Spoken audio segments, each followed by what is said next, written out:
اب ہے تو یہ ذرا کنٹروورشل سا سوال ہی ہے، لیکن چلیں پوچھ لینا مناسب ہے، کچھ لوگوں تک کی رہنمائی ہو جائے گی۔ یقیناً رمضان کا مہینہ ہے کہ جو صلح امام حسن رضی اللہ تعالیٰ عنہ ہے یہ منسوخ ہو گئی ہے، آپ کیا کہتے ہیں اس بارے؟ انتہائی اہم سوال آپ نے کیا، اور میں اس پہ ذرا تھوڑا ٹائم بھی لینا چاہوں گا تاکہ تفصیل سے بات ہو جائے، سمجھنے میں سمجھانے میں، ہمارے دیکھنے والوں کے لیے بھی سننے والوں کے لیے بھی۔ پہلی بات تو یہ ہے کہ منسوخ کرنے کا اہل ہے کون؟ وہی جنہوں نے صلح کی تھی، تو وہ تو صلح کر کے دنیا سے تشریف لے گئے، اب منسوخ کرنے کی تو کسی کے اندر وہ پاور ہے نہیں، اہلیت ہے نہیں، لہذا یہ سوال، یہ بات تو بنیادی طور پہ باطل ہے، عاطل ہے، فضول ہے۔ اچھا، میں اس کا تھوڑا پس منظر آپ کو گزارش کرنا چاہتا ہوں تاکہ اس کی ذرا مزید وضاحت ہو جائے۔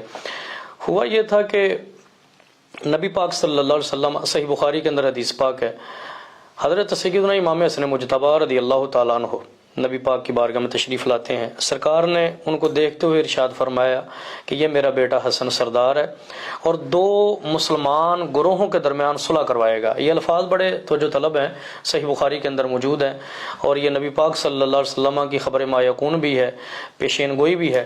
سرکار نے فرمایا یہ جو میرا بیٹا حسن ہے یہ دو مسلمان گروہوں کے درمیان صلح کروائے گا۔ اچھا، یہ حدیث ہو گئی۔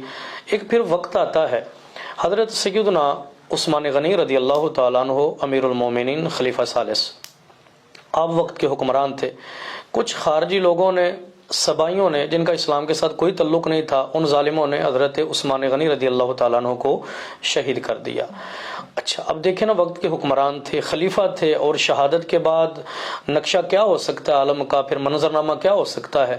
بہرحال ان کی شہادت کے بعد حضرت سیدنا مولا کائنات شیر خدا علی مرتضیٰ رضی اللہ تعالی عنہ آپ برسر اقتدار آتے ہیں، مسلمانوں کے حاکم اور خلیفہ بنتے ہیں، امیر المومنین بنتے ہیں۔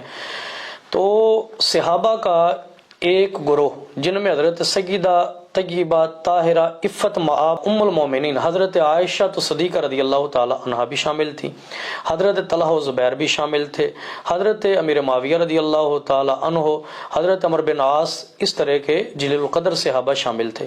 انہوں نے حضرت مولا کائنات شیر خدا رضی اللہ تعالیٰ عنہ سے مطالبہ کیا کہ آپ وقت کے حکمران ہیں، تو جن ظالموں نے حضرت عثمان غنی کو شہید کیا ہے ان کو تلاش کر کے قصاص لیا جائے، خون عثمان کا بدلہ لیا جائے۔ حضرت مولا کائنات کا موقف یہ تھا کہ ابھی چونکہ حکومت نئی نئی ہے، معاملات ہیں، تو کچھ وقت دیا جائے تاکہ حکومت اچھے طریقے سے سنبھل جائے، اس کے بعد پھر ان کو چن چن کے سزا دی جائے اور قصاص لیا جائے۔ اور یہاں پہ ایک بنیادی بات بھی یاد رکھیے کہ ہمارے متقدمین و متاخرین تمام ائمہ نے لکھا، بزرگوں نے لکھا کہ اس معاملے کے اندر حضرت سیدنا مولا علی رضی اللہ تعالی عنہ حق پر تھے، اور جانب مخالف جو صحابہ کرام تھے جو قصاص کا مطالبہ کر رہے تھے فی الفور، ان کا موقف یہ تھا کہ جلدی لیا جائے تاکہ خدا نہ کرے کہیں ایسا نہ ہو کہ جیسے حضرت عثمان پاک کو شہید کر دیا ہے وہ دیگر کسی مسلمان کو بھی نقصان نہ پہنچائیں، ان کا موقف یہ تھا۔ تو ان معاملات کے اندر حضرت مولا کائنات حق پر تھے، اور دوسری جانب جو صحابہ تھے ان سے اجتہادی خطا ہوئی۔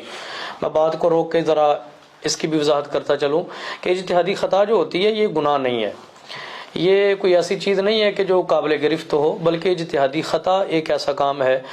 ترمذی شریف کے اندر حدیث کی روشنی کے اندر اس کا مطلب یہ ہے کہ مجتہد عالم جب کو کام کرتا ہے اگر تو درست ہو جائے اللہ اس کو ڈبل اجر عطا فرماتا ہے، ایک کوشش کرنے کا، ایک درستگی کو پہنچنے کا، اور اگر وہ کام ٹھیک نہ بھی ہو تو اس پر ایک گنا اس کو اجر عطا کیا جاتا ہے کوشش کرنے کا۔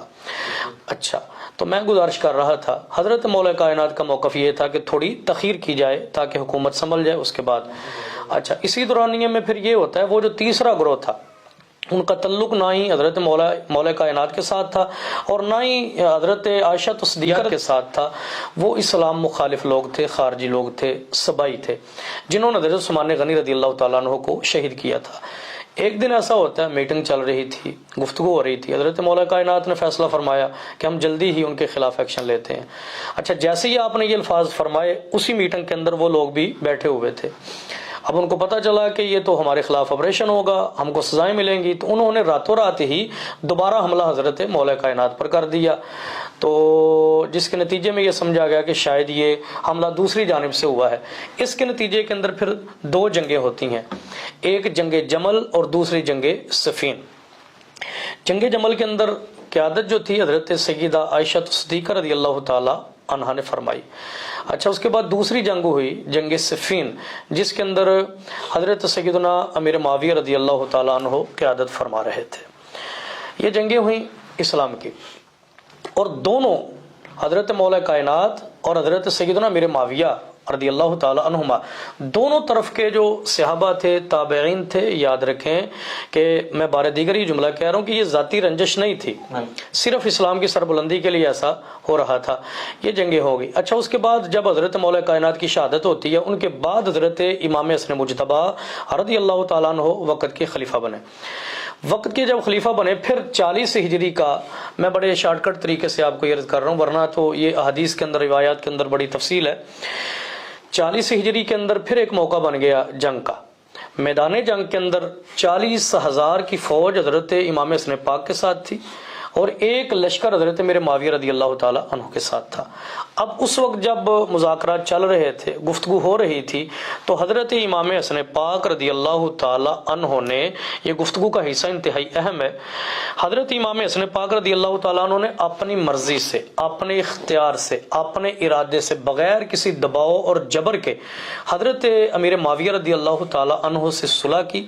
نہ صرف یہ کہ صلح کی، بلکہ ان کے ہاتھ پر بیعت کی، نہ صرف یہ کہ بیعت کی، بلکہ خلافت اور امارت بھی ان کے سپرد کر دی۔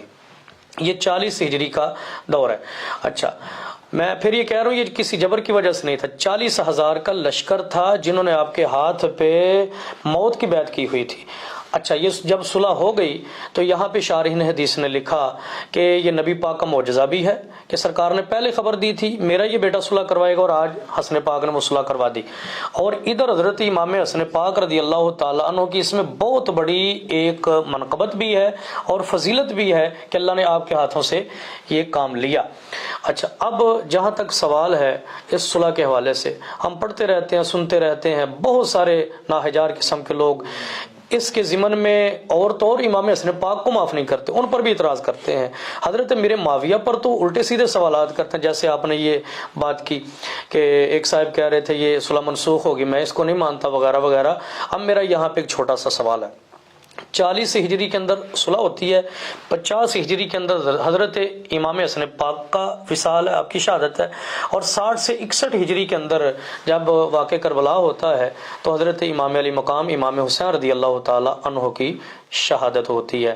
میرا سوال یہ ہے کہ اگر یہ صلح ٹھیک نہ تھی، اگر حضرت امیر معاویہ شرائط پر قائم نہ رہے تھے، اگر حضرت امیر معاویہ خاکم بدہن اسلام کے لحاظ سے ٹھیک نہیں کر رہے تھے، تو میرا سوال یہ ہے کہ 10 سال تک امام حسن پاک خاموش کیوں رہے؟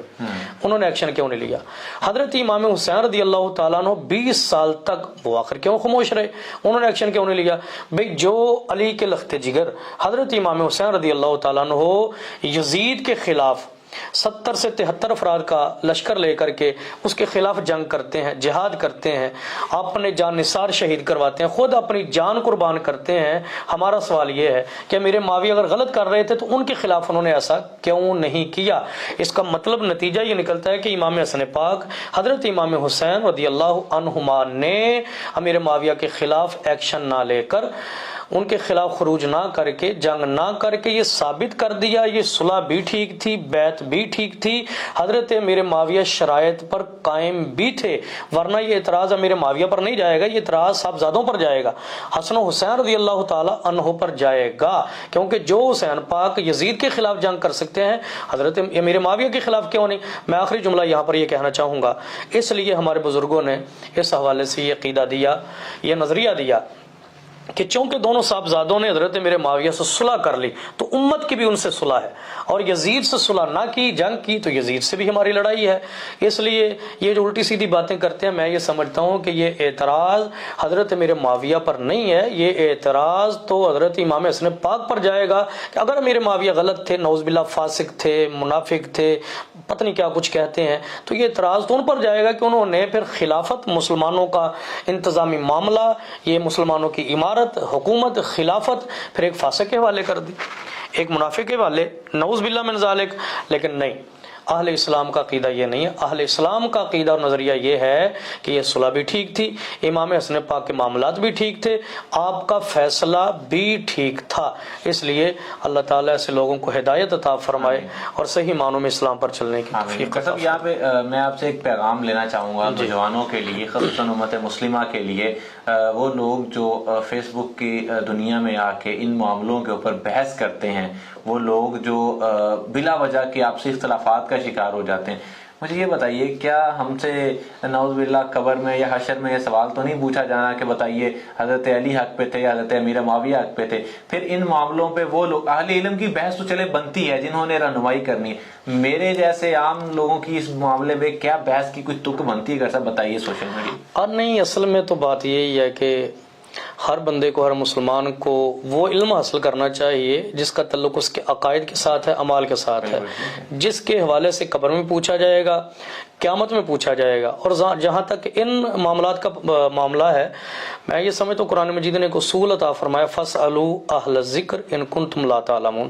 کہ اگر کسی مسئلے کا نہیں پتا تو آپ علماء سے پوچھیں نا، خود وہاں پہ رائے قائم نہ کریں آپ۔ اور میں آپ کو گزارش کرتا چلوں کہ ہمارے بزرگوں نے لکھا ہے کہ قرآن مجید کو سمجھنے کے لیے کم از کم 16 علوم ہے جن کو حاصل کرنا ضروری ہے، اس کے بعد جا کر کے پھر بندہ کہہ سکتا ہے میں نے جو قرآن پڑھا، ترجمہ پڑھا، تفسیر پڑھی۔ اس لیے میں گزارش یہی کرنا چاہوں گا اپنے سننے والوں سے کہ اگر کوئی یہ فیس بک یا یہ سوشل میڈیا، دین یہاں پر نہیں ہے، ہمارا دین قرآن کے اندر ہے، حدیث کے اندر ہے، اور ان لوگوں سے پوچھنے کی کوشش کیا کریں، حل کروانے کی کوشش کیا کریں جو ان کے ماہر ہیں۔ یقیناً مفتی صاحب نے بہت اہم بات کی ہے کہ ہم لوگوں کو فیس بک پہ، یوٹیوب پہ، سوشل میڈیا پہ کہیں پہ بھی اس معاملے پہ بحث نہیں کرنی چاہیے۔ اس طرح آپسی اختلافات کی وجہ سے یہاں تک معاملہ پہنچ جاتا ہے کہ رنجشیں بڑھ جاتی ہیں، معاملات خراب ہو جاتے ہیں، ایک دوسرے سے دشمنیاں پیدا ہوتی ہیں۔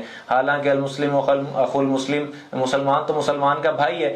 آپ کا علمی اختلاف ہے تو علماء سے جو ہے وہ رجوع کریں، علماء سے رہنمائی لیں، آپ اپنے جو بہتر عالم جس کو سمجھتے ہیں اس کے پاس جائیے، اس سے اس معاملے کے بارے میں رہنمائی لیجیے، وہ قرآن سے، وہ حدیث سے آپ کی رہنمائی کرے گا۔ یہی آج کا سب سے خوبصورت پیغام ہے۔ اور جنہیں امام حسن رضی اللہ تعالیٰ عنہ کے بارے میں سوال تھا، اس کا مفصل جواب مفتی صاحب نے دیا۔ میرا نہیں خیال کہ اس اتنے مفصل جواب کے بعد کوئی مزید سوال کی گنجائش بچتی ہے۔ تو آپ لوگوں سے امید یہی میں کروں گا کہ آپ نے آج کے پروگرام سے بہت اہم چیزیں سیکھی ہوں گی۔ آپ کو لازماً آپ کے عام معاملات میں، معاشرتی اور معاشی معاملات میں بہت رہنمائی یہاں سے ملی ہوگی۔ آپ کو پروگرام کے حوالے سے کوئی رائے کا اظہار کرنا ہے تو کمنٹ سیکشن میں کیجیے۔ آپ کو اس پروگرام کے حوالے سے کوئی سوال مفتی صاحب سے پوچھنا ہے تو کمنٹ سیکشن میں پوچھ لیجئے، آپ کا سوال مفتی صاحب تک پہنچا دیا جائے گا اور اس کا جواب آپ لوگوں تک پہنچا دیا جائے گا۔ میں امید کرتا ہوں کہ ویڈیو آپ کو پسند آئی ہوگی۔ لائک کیجئے، دوستوں کے ساتھ شیئر کیجئے اور مجھے اجازت دیجئے۔ السلام علیکم۔